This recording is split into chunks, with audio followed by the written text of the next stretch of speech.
Hello and welcome to the next step in your journey to sewing mastery with the Sew Up Box. My name is Nicholas Franz and this month we will be making a felt covered throw pillow. Let's open our boxes and get started. Unpacking our box, we will find a feather down 18-inch pillow form which we will set aside and let expand. We will also find our pre-cut felt fabric pieces, a coordinating thread color, fabric pins, a machine needle, and a hand needle. In order to complete this project, you will also need a pair of scissors. We will start this month's project at our workbench. Unfolding the fabric, you will find 3 pieces. One is square, while the other 2 are rectangular. Take the square fabric and set it aside to be used later, and focus on one of the rectangular pieces. Working with one of the rectangular pieces, we will fold it short edge to short edge. To make sure you are doing this right, make sure the long edge is the one with the fold in it. Make sure the folded fabric lines up along the entire edge, and then repeat this process on the other rectangular piece. As you fold these pieces, make sure you are putting the right side of the fabric out. The right side has a more vivid image than the other. The slightly blurred image should be on the inside of the fold. When you are done folding, you should see the nicer of the 2 images on your fabric.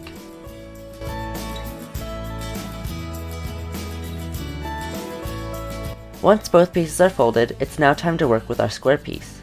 We will set this piece of fabric down on our workbench with the right side up. Taking one of our folded rectangles, we will line up one of the open folded corners to the corner of the square piece of fabric. Make sure the folded edge of our rectangular piece is facing the middle of our square piece. Also make sure the fabrics are placed squarely on each other by lining up the edges. We will do the same thing with our other rectangular piece and the other edge of our square fabric. These 2 rectangular pieces will overlap, which will later cause an opening to put our pillow form in. Once these pieces are laid out and squared up, it's time to pin the fabrics in place. Make sure when you're pinning the fabrics, you're pinning through all the layers of the fabric. Also make sure your pins are placed perpendicular to the edge of the fabric. We also want to make sure the bobble on top of the pins faces outward, hanging off the edge of the fabric. This will make it easier to pull these pins out later when we sew the pieces together.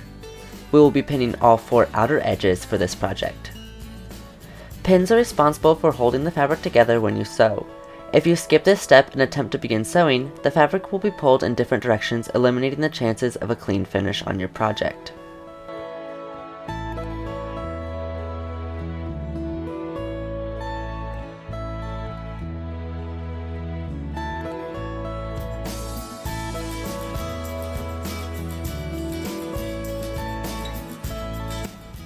Now it's time to head over to the sewing machine.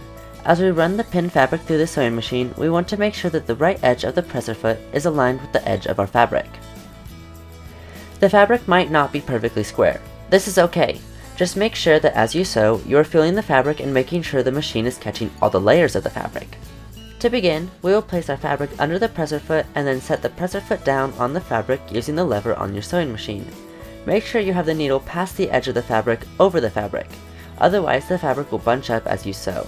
The number 1 rule of sewing on a machine is to hold on to the tails of both the top and bottom thread as you start sewing. If you don't do this for the first couple of stitches, the thread will be sucked back up into the machine, meaning you will have to rethread your machine. We will take a few stitches forward and then stop. We will then back the machine up to tie a knot in our stitch. On our machine, we do this by pressing the reverse button on our machine. Here, it looks like a U-turn arrow. If your machine is not set up the same way, you can find out how to reverse the direction of your stitch by checking your owner's manual or performing a Google search. We will go back 2 or 3 stitches. Clicking the reverse button one more time, we will continue our stitch down the fabric. Make sure you're keeping the presser foot against the edge of the fabric, as well as taking out pins in your fabric as you reach them.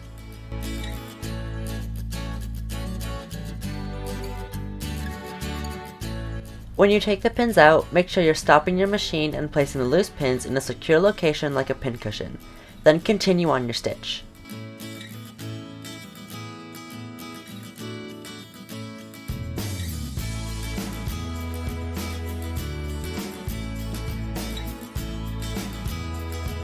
When we get to the part of the fabric that is folded over, it can be a little tricky because the flap could get stuck on top of the presser foot. We need to make sure we get that presser foot on top of that flap. To do this, we will go forward really slowly. If your fabric starts to go over the top of the presser foot, you will want to reach over to the right side of your machine and move the dial, which controls the position of the sewing needle, and make sure the needle is as far down as possible. We do this so when we lift up the presser foot to get the flap underneath it, we don't lose our place in our stitch. Moving the lever to pick up our presser foot, we're going to use our fingers to push all that fabric underneath the presser foot. Now, when we set the foot back down, we can glide right over the top of all that fabric. We will then keep our stitch going, pulling out pins when we reach them in our stitch. You might have to apply slight pressure to get the stitch to go over those thick layers.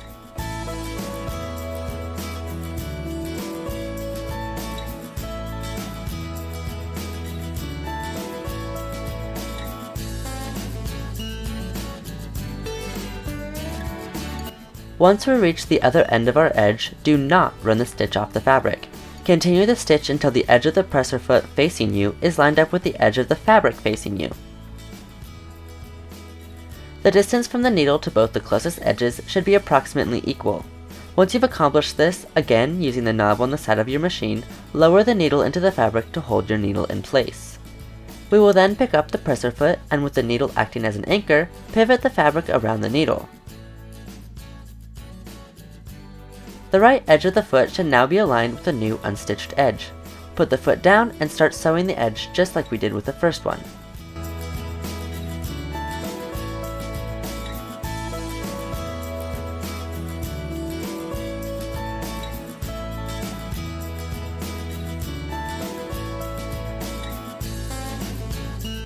Once we reach the next corner, we will do the same thing we did for the first corner.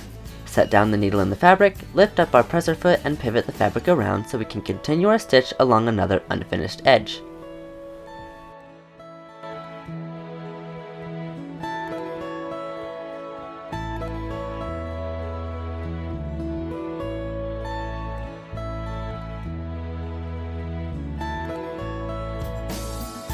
We will do the same for our last corner and edge as well.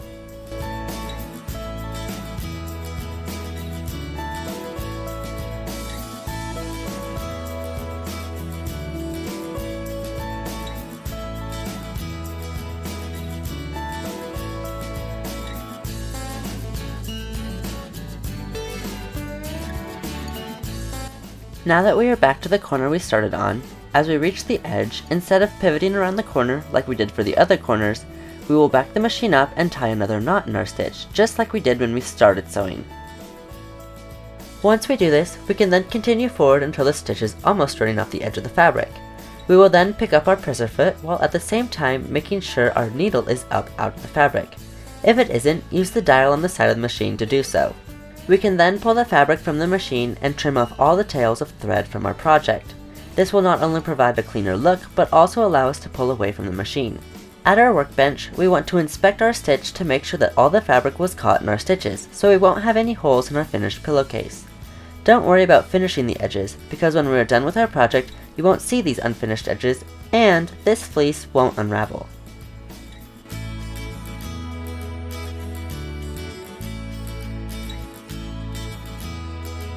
Now, we will reach in through the opening in the back and grab the corners, pulling them through the opening, essentially turning the pillowcase inside out. As you do this, make sure you're using your fingers to make sure the corners are very pronounced and pointy. We want our corners nice and square.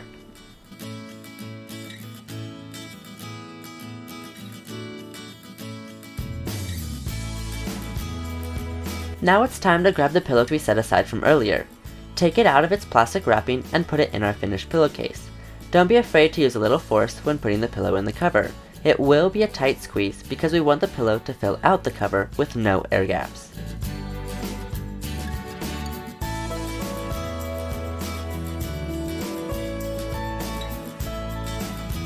And there you have it, a nice covered pillow perfect for any chair or couch.